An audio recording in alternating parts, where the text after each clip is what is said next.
من يهده الله فلا مضل له ومن يضلله فلا هادي له وأشهد أن لا إله إلا الله وحده لا شريك له وأشهد أن محمدًا عبده ورسوله صلى الله عليه وسلم يا أيها الذين آمنوا اتقوا الله حق تقاته ولا تموتن إلا وأنتم مسلمون يا أيها الناس اتقوا ربكم الذي خلقكم من نفس واحدة وخلق منها زوجها وبث منهما رجالا كثيرا ونساء واتقوا الله الذي تساءلون به والأرحام إن الله كان عليكم رقيبا يا أيها الذين آمنوا اتقوا الله وقولوا قولا سديدا يصلح لكم أعمالكم ويغفر لكم ذنوبكم ومن يطع الله ورسوله فقد فاز فوزا عظيما أما بعد فإن خير الحديث كتاب الله وخير الهدي هدي محمد صلى الله عليه وسلم فإن شر الأمور محدثاتها وكل محدثة بدعة وكل بدعة ضلالة وكل ضلالة في النار أعوذ بالله السميع العليم من الشيطان الرجيم من همزه ونفخه ونفثه بسم الله الرحمن الرحيم كلا إنها لظى نزاعة للشوى تدعو من أدبر وتولى وجمع فأوعى إن الإنسان خلق هلوعا إذا مسه الشر جزوعا وَإِذَا مَسَّهُ الْخَيْرُ مَنُوعًا إِلَّا الْمُصَلِّينَ الَّذِينَ هُمْ عَلَى صَلَاتِهِمْ دَائِمُونَ ماہ رمضان نیکیوں کا مہینہ ہے، اعمال صالحہ کا مہینہ ہے۔ نیکیوں کے کچھ درجات ہیں، کچھ سٹیپس ہیں۔ سب سے پہلا درجہ ہے کہ انسان نارملی اپنی لائف میں نیکی کرتا ہے، چلے کو نیکی کر لیں۔ دوسرا درجہ ہے کہ انسان کے دل میں نیکی کے لیے شوق ہوتا ہے، شوق سے نیکی کرتا ہے۔ تیسرا درجہ ہے کہ انسان نیکی کے اندر ذرا عجلت سے، تیزی سے کام لیتا ہے، دوسروں سے نسبت ذرا جلد کرنے کی کوشش کرتا ہے۔ نیکی کا چوتھا درجہ ہے کہ انسان کے دل کے اندر یہ جذبہ ہوتا ہے کہ سب سے پہلے اس نیکی کے اندر میرا نام آ جائے، دوسروں سے سبقت لے جانے کی کوشش کرتا ہے۔ نیکی کا ایک درجہ ہے جو سب سے بلند ہے، جو سب سے اونچا ہے، اور نیکی کا یہ وہ درجہ ہے کہ جس کے اتنے فائدے ہیں، اتنے فائدے ہیں، اتنے فائدے ہیں۔ اگر ہم نیکی کے اس درجے کو پا لیتے ہیں تو پھر آپ وہ کچھ پالیں گے کہ جس کا آپ نے کبھی زندگی میں تصور بھی نہیں کیا ہوگا۔ نیکی کا یہ درجہ کیا ہے؟ نیکی کا یہ درجہ ہے کہ ہر وہ نیکی جو اللہ کی توفیق سے آپ ایک مرتبہ کریں تو پھر اس نیکی کے اوپر ہمیشہ کی اختیار کریں، زندگی میں کبھی وہ نیکی دوبارہ چھوٹنے نہ پائے۔ دوام، ہمیشہ کی نیکیوں کے اوپر ثبات۔ اور نبی علیہ السلام اور صحابہ کرام کی نیکی کرنے کا جو درجہ تھا وہ یہی تھا کہ وہ جو بھی نیکی کرتے تھے ہمیشہ کیا کرتے تھے۔ سیدہ عائشہ رضی اللہ تعالی عنہ بیان کرتی ہیں کہ نبی علیہ السلام کو میں نے اپنی زندگی میں دیکھا ہے کہ آپ جب بھی کوئی نیکی کرتے تو پھر اس نیکی کو آپ ہمیشہ کیا کرتے تھے۔ آپ کے گھر تشریف لائی تھی سیدہ فاطمہ رضی اللہ تعالی عنہ، اور جناب علی نے بھیجا تھا رضی اللہ تعالی عنہ۔ کس کے لیے آئی تھی؟ ایک غلام مانگنے کے لیے، کوئی خادم یا خادمہ مانگنے کے لیے۔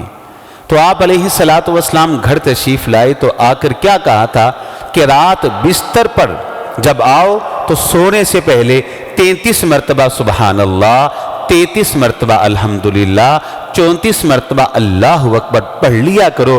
یہ خادم سے، غلام سے، نوکر سے کہیں زیادہ بہتر ہے۔ جناب علی شروع کرتے ہیں، 5 سال، 10 سال، 15 سال، 20 سال، 30 سال، 40 سال کے بعد، 40 سال کے عرصے کے بعد یہ حدیث صحیح بخاری میں موجود ہے۔ جناب علی رضی اللہ تعالی عنہ بیان کرتے ہیں کہ نبی علیہ السلام میرے گھر تشریف لائے تھے، میرے بستر پر آپ نے تشریف فرما ہو کر ہمیں نصیحت کی تھی کہ رات سونے سے پہلے سبحان اللہ 33 مرتبہ، الحمدللہ 33 مرتبہ، اللہ اکبر 34 مرتبہ پڑھا کرو۔ جناب علی کہتے ہیں اس رات سے لے کر آج تک میری زندگی میں کوئی ایک رات بھی ایسی نہیں گزری کہ میں نے اس عمل کو کبھی چھوڑا ہو۔ اللہ،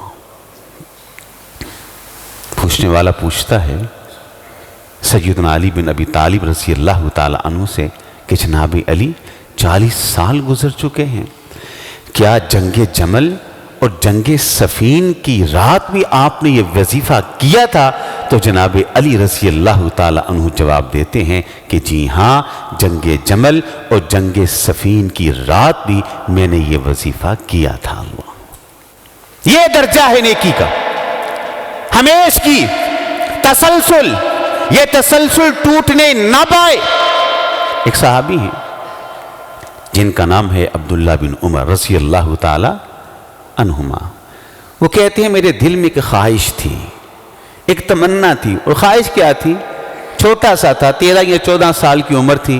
میرے دل میں ہر روز ایک خواہش پیدا ہوتی کہ میں رات کو سوؤں تو کاش مجھے کوئی خواب آئے۔ نہیں آتا تھا، ہر روز رات کو اسی خواہش کے ساتھ سوتا تھا یا اللہ کوئی خواب آ جائے، نہیں آتا تھا۔ یہ خواہش کیوں تھی؟ نبی علیہ السلام کا یہ معمول مبارک تھا کہ نماز فجر کی ادائیگی کے بعد اپنے چہرہ مبارک کو جب صحابہ کرام کی طرف کرتے تو ایک سوال کرتے، سوال یہ ہوتا کہ تم میں سے کسی نے رات کوئی خواب دیکھا ہے؟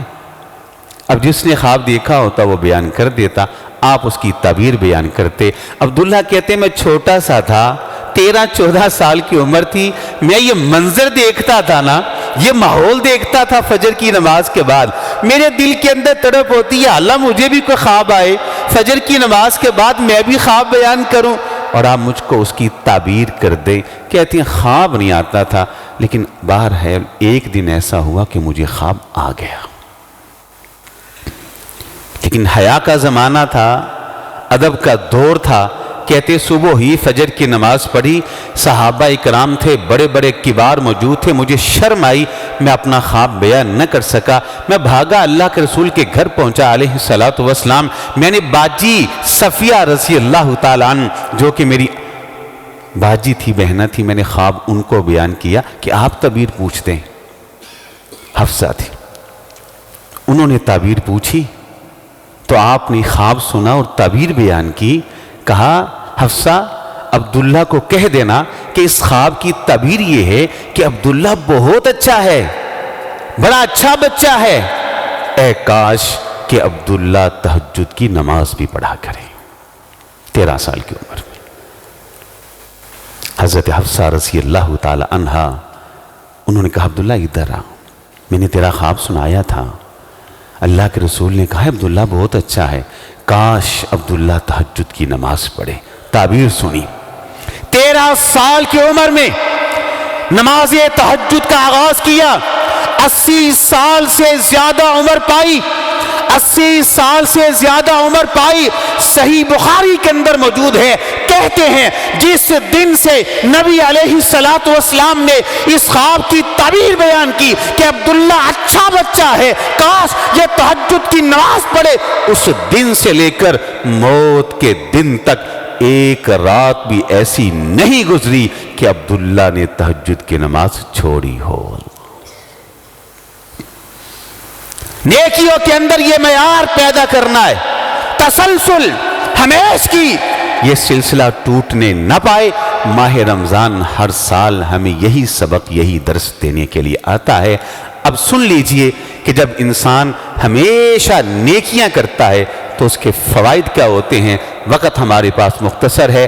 پہلا فائدہ، نیکی اللہ کو ساری بڑی اچھی لگتی ہے، لیکن وہ نیکی جو ہمیشہ کی جائے، چاہے وہ تھوڑی ہو، ہلکی سی ہو، اگر ہمیشہ کی جائے تو اللہ کو یہ نیکی سب سے زیادہ پسند ہے۔ آپ سے سوال ہوا ای الاعمال احب الی اللہ، بتلائیے اللہ کو کون سے اعمال سب سے زیادہ پسند ہیں؟ تو نبی علیہ السلام نے جواب دیا ادومھا وان قل، ہر وہ نیکی اللہ کو سب سے زیادہ پسند ہے جو ہمیشہ کی جائے، کبھی بندہ اس کو چھوڑے نہ، وان قل، اگرچہ وہ تھوڑی ہی کیوں نہ ہو۔ یہ پہلا فائدہ ہے کہ اللہ کو یہ نیکی سب سے زیادہ محبوب ہے۔ فائدہ نمبر 2، جب نیکیاں انسان ہمیشہ کرتا ہے، دوسرا فائدہ کیا ہے؟ اللہ اکبر، سبحان اللہ، صحیح بخاری مسلم کی حدیث ہے۔ دوسرا فائدہ یہ ہے کہ انسان کے رگ و ریشے کے اندر یہ نیکیاں جب سرایت کر جاتی ہیں، پھر اللہ رب العزت ان نیکیوں کی برکت سے اس انسان کو گناہوں سے بالکل بچا لیتے ہیں۔ حدیث میں الفاظ ہیں، آپ نے کہا بندہ فرض پڑھتا ہے، فرض کے ذریعے میرے قریب ہوتا ہے، پھر نوافل پڑھتا ہے، میرے اور قریب ہوتا ہے، پھر ان فرائض پر، ان نوافل پر ہمیشگی اختیار کرتا ہے، میرے قریب آتا جاتا ہے، حتیٰ کہ یہ بندہ اس ہمیشگی کی وجہ سے، دوام کی وجہ سے، نیکیوں پر قائم رہنے کی وجہ سے میرے اتنا قریب ہو جاتا ہے، میں اس بندے کی وہ آنکھ بن جاتا ہوں جس سے یہ دیکھتا ہے، وہ زبان بن جاتا ہوں جس سے یہ بولتا ہے، وہ کان بن جاتا ہوں جس سے یہ سنتا ہے، وہ ہاتھ بن جاتا ہوں جس سے یہ پکڑتا چھوتا ہے، وہ پاؤں اور قدم بن جاتا ہوں جس سے یہ چلتا ہے۔ مطلب یہ کہ یہ میرے اتنا قریب ہوتا ہے، پھر میں اس کی زبان کو پھسلنے نہیں دیتا، اس کو غلط کاری کرنے نہیں دیتا، اس کے کانوں کی ایسی حفاظت کرتا ہوں، یہ کانوں سے گناہ نہیں کرتا، یہ ہاتھ سے گناہ نہیں کرتا، یہ قدموں سے گناہ نہیں کرتا، اور اس پر ہمیشگی کی برکت سے اس کی زندگی میں ایک نور آ جاتا ہے۔ چھوٹا فائدہ ہے جی، سب سے زیادہ محبوب ہے، اور اللہ تعالیٰ اس کی برکت سے انسان کو گناہوں سے بچا لیتے ہیں۔ فائدہ نمبر 3، اللہ اکبر، نیکیاں ہمیشہ کریں، تسلسل کے ساتھ کریں، اور اگر آپ دوام اختیار کرتے ہیں، نیکی کے سلسلے کو ٹوٹنے نہیں دیتے، تسلسل کے ساتھ کر رہے ہیں، خدا نہ خواستہ اگر آپ کی زندگی کے اندر کوئی طوفان آتا ہے، کوئی آندھی آتی ہے، کوئی بھوچال آتا ہے، آپ بھور میں پھنس جاتے ہیں، کسی تکلیف کی آفت میں آ جاتے ہیں، تو اللہ کی قسم اگر آپ کسی طوفان میں پھنس جائیں گے، یہ نیکیاں اس طوفان کے اندر آپ کے لیے کشتی بن جائیں گی، اس بھور کے اندر یہ کشتی بن جائیں گی۔ کوئی طوفان آپ کے اوپر آئے، یہ نیکیاں آپ کے لیے صاحبہ بن جائیں گی، آپ کے لیے سایہ بن جائیں گی۔ یہ نیکیاں انسان کو مشکلات سے نکلنے کا بہترین ذریعہ اور سبب بن جاتی۔ قرآن میں موجود ہیں کہ ایک نبی مچھلی کے پیٹ میں قید کر دیے گئے، ان کا نام تھا یونس علیہ السلام، بڑے اندھیروں میں چلے گئے تھے، اور مچھلی کے پیٹ کے اندر جب یہ صدا دی نا، وَذَنُّونِي إِذْ ذَهَبَ مُغَاضِبًا فَظَنَّ أَن لَّن نَّقْدِرَ عَلَيْهِ فَنَادَىٰ فِي الظُّلُمَاتِ أَن لَّا إِلَٰهَ إِلَّا أَنتَ سُبْحَانَكَ إِنِّي كُنتُ مِنَ الظَّالِمِينَ، جب یہ کہا لا الہ الا انت سبحانک انی کنت من الظالمین، یہ وظیفہ، یہ گریہ زاری، یہ اللہ کو پکار آسمانوں کی طرف گئی، پھر جا کر عرش کے آس پاس یہ گھومنے لگی، ایک آواز پیدا ہوئی، ایک سسکی پیدا ہوئی، ایک آہ پیدا ہوئی، ابن کثیر کے اندر موجود ہے۔ فرشتوں نے کہا لا، یہ سسکی کس چیز کی ہے، یا وہ بقا کیا ہے، یہ آواز کیسی ہے؟ بتایا گیا کہ یونس ہے کہ جس نے تسبیح آسمانوں پر بھیجی ہے، لا الہ الا انت سبحانک انی کنت من الظالمین۔ فرشتے سوال کرتے ہیں اللہ یہ وہی یونس ہے جو ہر روز آسمانوں پر نیک اعمال بھیجا کرتے تھے؟ ماں یہی ہیں کہ اللہ آج اگر کسی غلطی کی وجہ سے وہ کسی مشکل کے اندر ہیں تو اللہ ان کا ماضی کا ریکارڈ جو ہے وہ بڑا ہی خوبصورت ہے، روزانہ نیکیاں آتی ہیں تو ان کے ماضی کے ریکارڈ کی برکت سے اللہ ان کو اس مشکل سے نکال دیجیے۔ وہ تین جو غار میں پھنس گئے تھے، یاد کرے ٹنو وسیع چٹان نے آ کر غار کا منہ بند کر دیا تھا، بتلائیے وہ کون سی ٹرین تھی جس نے ٹنو وسیع چٹان کو اس غار کے منہ اور دھانے سے ہٹایا تھا؟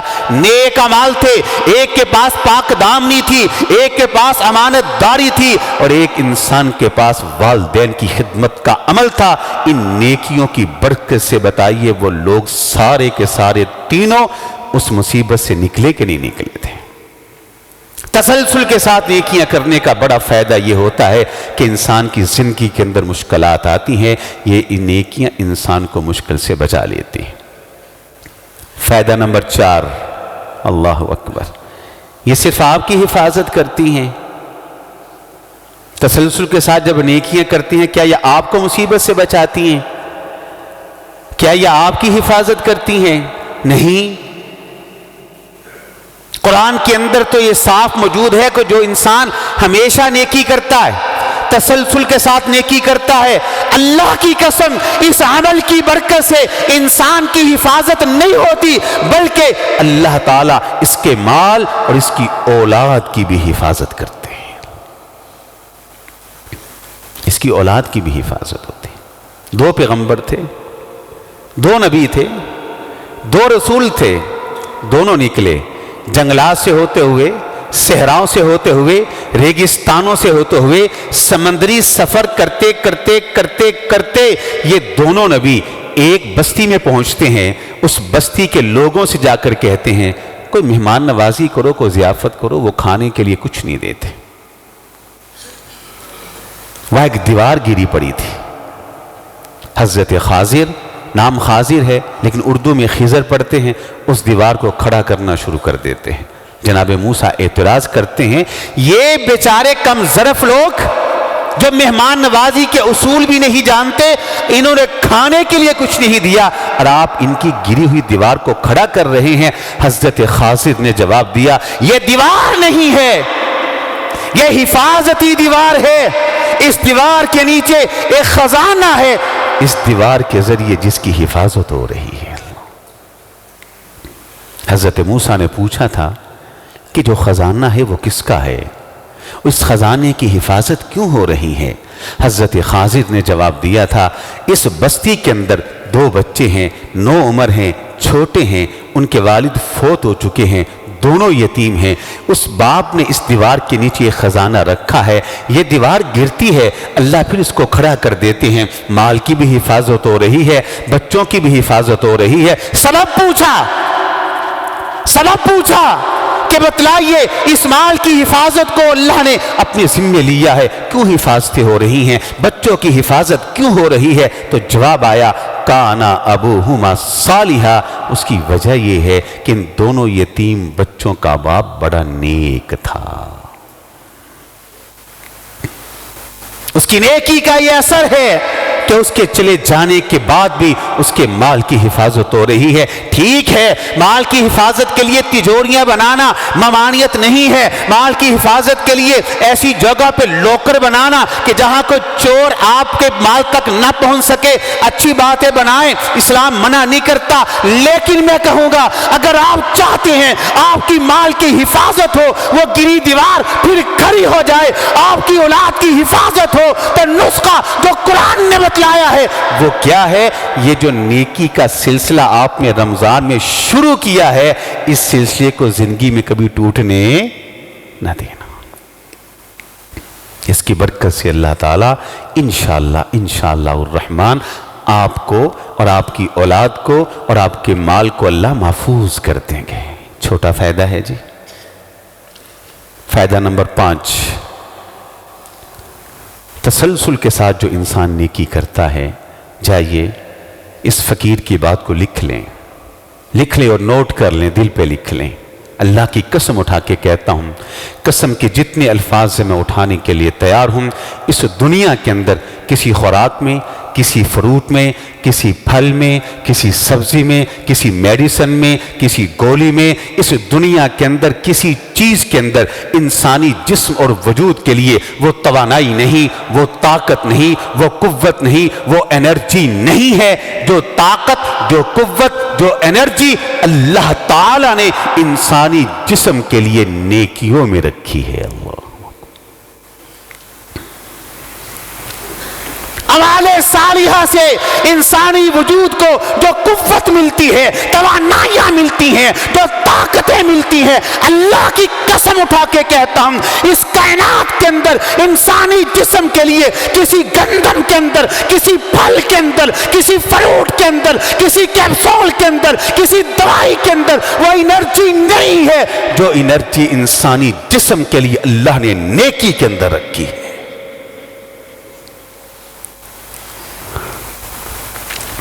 آج بھی جائیں، عرب کی زمین کے اوپر بڑی بڑی کرینے وہاں فیل ہیں، پتھریلی زمین ہے، وہاں کھدائی کرنا کوئی آسان نہیں ہے۔ عرب کی زمین پتھریلی زمین ہے، وہاں آج بھی جب کھدائی کرنا ہو تو بہت کچھ بڑے انتظامات کرنے پڑتے ہیں، لیکن تاریخ جانتی ہے کہ عرب کی اس پتھریلی زمین کے اوپر کچھ لوگ تھے کہ جنہوں نے انسانی بازوؤں کے ذریعے خندق کی کھدائی کر ڈالی تھی۔ کس حالت میں کی تھی؟ کیا وہ صبح و شام بادام کھاتے تھے؟ بڑی ان کے پاس خوراکیں تھیں؟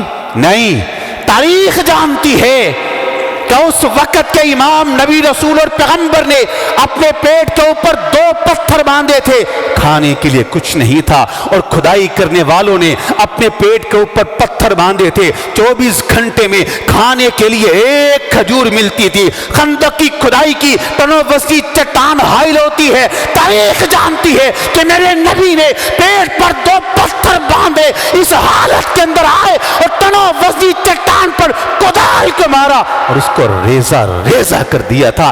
بتلائیے کہ پیٹ پر تو پتھر بندھے ہوئے ہیں، جسم کے اندر وہ توانائیاں کس چیز کی تھی، وہ طاقتیں کس چیز کی تھی، وہ قوتیں کس چیز کی تھی، اور ان کے بازوؤں کے اندر وہ طاقت کون سی تھی جس نے عرب کی ان پتھریلی اور صحرائی زمین کو کریت کے رکھ دیا؟ تو مجھے کہنے دیجئے کہ ان کے بازوؤں میں طاقت تھی تو اللہ کی توحید کی طاقت تھی، ان کے دل میں قوت تھی تو ایمان کی قوت تھی، ان کے بدن کے اندر اگر توانائیاں تھیں تو اعمال صالحہ کی وجہ سے توانائیاں تھی۔ پوری دنیا کے اندر کسی چیز کے اندر انسانی جسم کے لیے وہ طاقت، وہ توانائی، وہ قوت نہیں ہے جو طاقت، توانائی اور قوت اللہ نے ایک انسان کے لیے نیکی میں رکھی ہے۔ آج کل قیام ہو رہا ہے نا، اللہ قبول کر لے، اللہ قبول فرما لے ہماری مدعا کو۔ ماشاءاللہ ساتھی کرتے ہیں، میں آپ کو دعوت دوں گا، اللہ نہ کرے آپ قیام میں کھڑے ہیں، 2 گھنٹے کا بھی ہوتا ہے، 1 گھنٹے کا بھی ہوتا ہے، 4 گھنٹے کا بھی قیام ہو رہا ہے، تو ایک نیکی ہے۔ آپ قیام میں کھڑے ہیں، یقین کریں کہ اس حالت قیام کے اندر انسان کا بسا اوقات دل کرتا ہے کہ قرآن سنتے جائیں اور یہ تسلسل ٹوٹے نہ، ہم کھڑے ہی رہیں، سجدے میں جائیں، دل چاہتا ہے سجدے میں جائیں۔ آپ ہٹ کے نا، اللہ نہ کریں، لیکن آپ زندگی گزاری ہے نا، تو اسی زندگی کے اندر کوئی آپ نظر دوڑا لیں کہ دیکھیں کہ آپ جب رات بیدار ہوتے ہیں، قرآن نہیں پڑھتے، قیام نہیں کرتے، مجلس میں بیٹھے ہیں، گپے لگا رہے ہیں، یہاں سکرین کے اوپر کچھ دیکھ رہے ہیں، کوئی کرکٹ کا میچ دیکھ رہے ہیں، کوئی مووی دیکھ رہے ہیں، اللہ نہ کرے آپ دیکھیں، تو پھر کیفیت کیا ہوتی ہے؟ پھر کیفیت یہ ہے کہ آپ کے جسم کو توانائی، طاقت، سکون نہیں مل رہا ہوتا، بلکہ آپ بے چینی اور بے قراری کی طرف جاتے ہیں۔ تو انسانی جسم کے لیے سب سے بڑی طاقت کس چیز میں اللہ نے رکھی ہے؟ نیکی میں رکھی ہے۔ فائدہ نمبر 6 میں مختصر بات کر رہا ہوں. فائدہ نمبر 6، اللہ اکبر، کتنا بڑا یہ فائدہ ہے، کتنا بڑا یہ فائدہ ہے. سن لیجئے کہ جو ہمیشہ تسلسل کے ساتھ نیکی کرتا ہے، پتہ کیا فائدہ ملتا ہے؟ صحیح بخاری کی حدیث ہے. اللہ اکبر. میں کہتا ہوں کاش کہ ہم کو پتہ چل جائے کہ ان نیکیوں میں، اس پر ہمیشگی کے کتنے فائدے ہیں، کتنے ثمرات ہیں. حدیث میں صحیح بخاری میں الفاظ کہ بندہ تسلسل سے نیکی کر رہا ہے، قرآن پڑھتا ہے، اس کی ایک ٹائمنگ ہے، وہ پڑھتے پڑھتے پڑھتے پڑھتے چلتا ہے، اچانک اس کی زندگی کے اندر کوئی حادثہ پیش آتا ہے، بڑھاپا آ گیا، جسم کے اندر توانائیاں نہیں رہیں، زبان کے اندر وہ قوت نہیں رہی، کھڑا نہیں ہو سکتا، چیئر پہ بیٹھا ہے، چیئر پہ نہیں بیٹھ سکتا، بستر پہ لیٹ گیا ہے، گھر ہے، اگر بستر پہ لیٹا ہے اور وہاں بیٹھے ہی وہ بیچارہ نماز پڑھ نہیں سکتا، مسجد میں آ نہیں سکتا، تب روزانہ کی رپورٹ تو اوپر جاتی ہے. اب فرشتے اس کی رپورٹ جب تیار کرتے ہیں، روز نامہ تیار ہوتا ہے، لکھا جاتا ہے کہ اس شخص نے نماز ادا کی ہے لیکن گھر میں ادا کی ہے، بستر پر لیٹے ہوئے ادا کی ہے، تیمم کے ساتھ ادا کی ہے، رکوع نہیں کر سکا، سجدہ نہیں کر سکا. جب یہ رپورٹ اللہ کی بارگاہ کے اندر پیش ہوتی ہے تو سوال ہوتا ہے کہ اس کا پچھلا ریکارڈ چیک کرو. اس حادثے سے پہلے، بڑھاپے سے پہلے، بیماری سے پہلے، سفر سے پہلے، یا جو حادثہ پیش آئے اس سے پہلے اس کا ریکارڈ کیا تھا؟ جواب آتا ہے یہ نمازی تھا، تسلسل کے ساتھ ہمیشہ نماز پڑھتا تھا، فلاں وقت میں قرآن پڑھتا تھا، فلاں وقت میں ذکر اذکار کرتا تھا، یہ نیکی کرتا تھا. اگر یہ نیکیاں اس سے چھوٹی ہیں تو بیماری کی وجہ سے، یہ نیکیاں چھوٹی ہیں تو اس کی وجہ یہ حادثہ ہے، یہ ایکسیڈنٹ ہے، یہ سفر ہے. اللہ رب العزت کی رحمت کی وسعت کا عالم ہی کیا ہے؟ اللہ حکم دیتے ہیں میرے بندے کے اعمال نامے کے اندر ان تمام نیکیوں کو جاری اور ساری رکھو جو بیماری سے پہلے یہ ہمیشہ کیا کرتا تھا. اللہ اللہ. یہ بے ہوش پڑا ہے، ہسپتال کے بستر کے اوپر اس کے کھاتے میں لکھا جا رہا ہے، بعد جماعت نماز فجر کی پہلی صف کے اندر اس کے اعمال نامے میں لکھا جا رہا ہے، اشراق کی نماز مسجد کے اندر اس کے اعمال نامے میں لکھا جا رہا ہے. اتنے پارے قرآن کی تلاوت، یہ تسلسل کے ساتھ ہمیشہ نیکیوں کا کتنا بڑا فائدہ ہے. بڑھاپا آ بھی جائے، بیماری آ بھی جائے، ایکسیڈنٹ ہو بھی جائے، نیکیوں کا اجر رکتا. اب کیا ہے پھر ارادہ آپ کا؟ اس سلسلے کو ٹوٹنے دیں گے؟ نہیں. فائدہ نمبر 7، 7واں فائدہ. اللہ اکبر. اللہ میں نیکیوں پر ہمیشگی کرنے کی توفیق عطا فرما. یہ کتنا بڑا فائدہ ہے، کتنا بڑا فائدہ ہے. بہت بڑا فائدہ اس کا یہ ہے کہ جو انسان تسلسل کے ساتھ ہمیشہ نیکی کرتا ہے اسے بہت بڑا فائدہ یہ ملے گا کہ اللہ تعالیٰ اسے حسن خاتمہ، اچھی موت کا تحفہ دیتے ہیں. اس کی موت اچھی ہوتی ہے. بتائیے چھوٹا فائدہ. ہم نے پڑھا ہے نا، ہم نے تاریخ پڑھی ہے نا، ہم نے دیکھا ہے کہ جو لوگ ہمیشہ نیکی کرتے ہیں اللہ ان کو بڑی اچھی موت دیتے ہیں. ابو زرع رازی بہت بڑے محدث ہیں نا، بہت بڑے محدث، بیمار ہیں، ساری عمر حدیث پڑھتے رہے، حدیث پڑھاتے رہے، قرآن پڑھتے رہے، قرآن پڑھاتے رہے، نیکیوں کے ساتھ تسلسل ہے. موت کا وقت ہے اور نزا کا عالم ہے. تلامذہ بیٹھے ہیں، شاگرد بیٹھے ہیں، اب ہمت نہیں ہے، ادب کی جگہ تھی، احترام کا مقام تھا. کیسے ان کو کہیں کہ لا الہ الا اللہ کا ورد کریں؟ کیسے ان کو کہیں کہ زبان پر کلمہ لے آئیں؟ کیونکہ حدیث میں الفاظ ہے لقنوا موتاکم بلا الہ الا اللہ. جو موت کے قریب ہوتے ہیں ان کو لا الہ الا اللہ کی تلقین کرو. کیوں؟ جس انسان کا آخری کلمہ لا الہ الا اللہ ہوا وہ جنت میں داخل ہوگا. شاگرد کہتے کیا کریں؟ شاگرد کہتے ہیں محدث ہیں، حدیث سے بڑی محبت ہے، حدیث پر بڑا پختہ عمل ہے، ایسا کرتے ہیں کہ ان کے سامنے وہ حدیث پڑھتے ہیں جس حدیث میں یہ الفاظ ہیں من کان آخر کلامہ لا الہ الا اللہ دخل الجنہ۔ ایک شاگرد کہتا ہے میں ایک حدیث سنانا چاہتا ہوں آپ کو، سناؤ۔ وہ حدیث پڑھتا ہے حدثنا فلاں حدثنا فلاں، وہ رک جاتا ہے، آگے کیا ہے؟ دوسرا کہتا ہے میں سناتا ہوں حدثنا فلاں حدثنا فلاں عمدن، وہ بھی رک جاتا ہے، آگے کیا ہے؟ امام زہرا رازی کہتے ہیں ٹھہرو، یہ حدیث میں تمہیں سناتا ہوں۔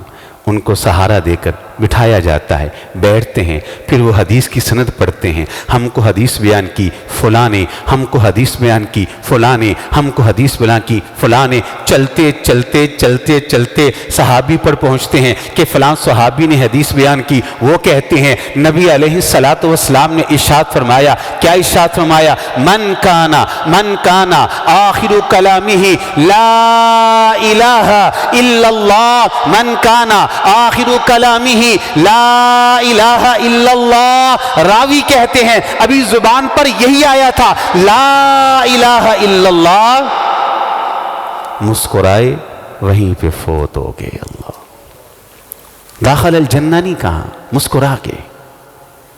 آپ نے کہا جس کا آخری کلام لا الہ الا اللہ داخل الجنہ، وہ جنت میں داخل ہوگا۔ انہوں نے نہیں کہا داخل الجنہ، بس کہا لا الہ الا اللہ، وہیں پہ مسکرائے اور فوت ہو گئے۔ نیکیوں پر ہمیشگی کا یہ فائدہ ہے کہ انسان کو اچھی موت آتی ہے۔ اب بتائیے، یہ میں نے مختصر بیان کی ہے، وقت ہمارا ختم ہو چکا ہے۔ یہ چھوٹے فائدے ہیں جی، چھوٹے فائدے ہیں۔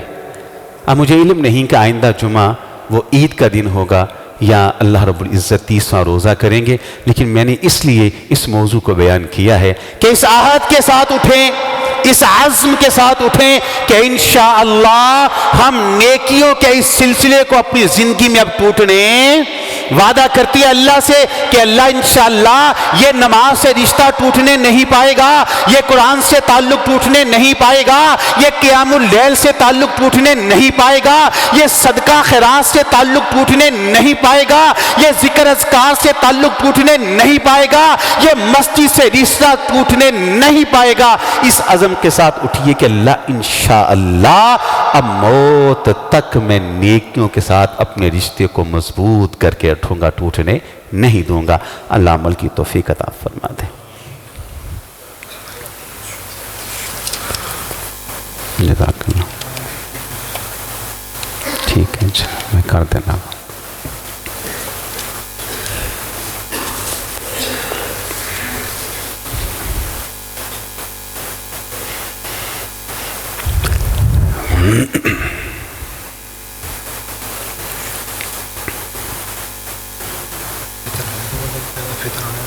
ٹھیک ہے چل بتا دیتا ہوں۔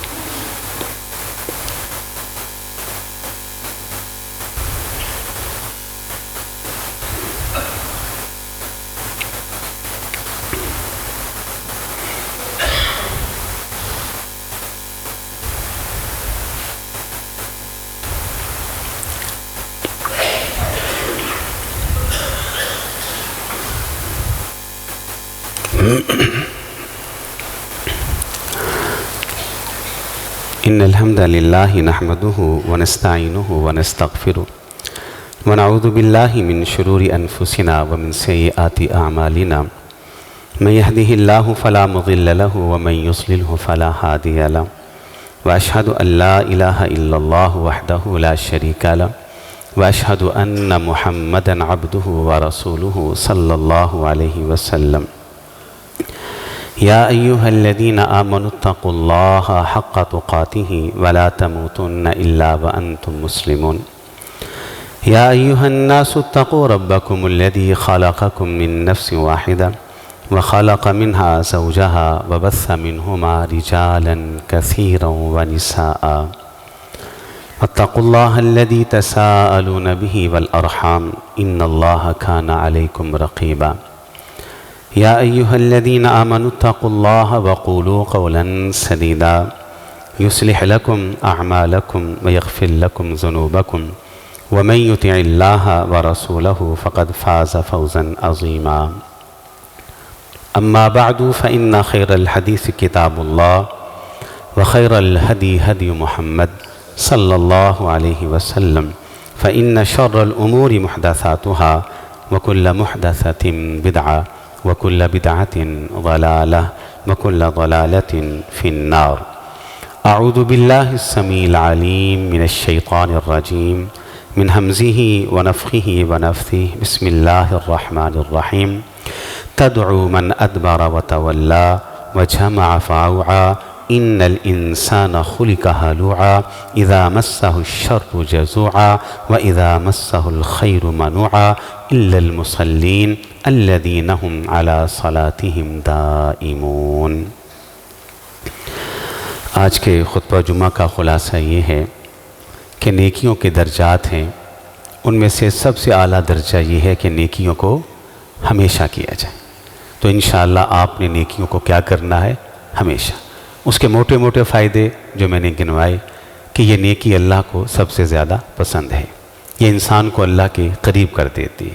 اس نیکی کی وجہ سے انسان گناہوں سے بچ جاتا ہے. اس نیکی کی برکت سے انسان کی اور انسان کی اولاد اور مال کی اللہ حفاظت کرتے ہیں. انسان کو مصیبت اور پریشانی سے بچا لیا جاتا ہے. ان نیکیوں کی برکت سے انسانی جسم کو طاقت ملتی ہے، توانائی ملتی ہے اور قوت ملتی ہے، شفا ملتی ہے اور صحت ملتی ہے. ان نیکیوں کی برکت سے انسان کی زندگی جو ہے وہ بڑی اچھی گزرتی ہے. اگر بیماری آ بھی جائے اللہ تعالیٰ انسان کے اجر کو روکتا نہیں، وہ جاری اور ساری رہتا ہے. اور اس کی برکت سے انسان کو اللہ تعالیٰ موت بھی اچھی دیتے ہیں. اللہ تعالیٰ ہمیں نیکی پر ہمیشگی کرنے کی توفیق عطا فرمائے. ماہ رمضان کا ایک بڑا اہم مسئلہ ہے، بزرگوں نے توجہ دلائی ہے. اللہ ان بزرگوں کا سایہ ہمارے اوپر دیر تک قائم رکھے. صدقۃ الفطر، یہ دیکھیے اللہ رب العزت کی کتنی محبت ہے اپنے بندوں کے ساتھ. صدقۃ الفطر، اس کو فطرانہ بھی کہتے ہیں نا. کیا ہے یہ؟ ماہ رمضان کے اینڈ پہ یہ ہر ایک کے اوپر فرض ہے. بچہ ہے، بوڑھا ہے، جوان ہے، غلام ہے، عورت ہے، بادشاہ ہے، کوئی فقیر ہے اس کے پاس کچھ بھی نہیں وہ بھی دے گا. ہر کوئی صدقۃ الفطر دے گا. کیوں؟ کہ ماہ رمضان کے تم لوگوں نے روزے رکھے ہیں. اب ہم تو انسان رہے نا، کمیاں تو ہیں. تو جہاں جہاں کوئی کمی ہے، کوئی سبکی ہے، کوئی کوتاہی ہے، یہ صدقۃ الفطر ماہ رمضان کی ان تمام کوتاہیوں کو معاف کرا دے گا. کمیاں آپ کی خبر ہو جائیں. یہ صدقۃ الفطر ہے. عید کی نماز سے پہلے اس کو ادا کرنا ضروری ہے، فرض ہے. صدقۃ الفطر جو ہے اس کا جو پیمانہ ہے آپ نے کہا ہے کہ وہ جو اجناس ہیں، بھی ہے، منقع بھی ہے، وہ تقریباً 1 سا جو عرب کا پیمانہ تھا نا، وہ ہمارے اس ملک میں آئیں تو تقریباً 2.5 کلو بنتا ہے.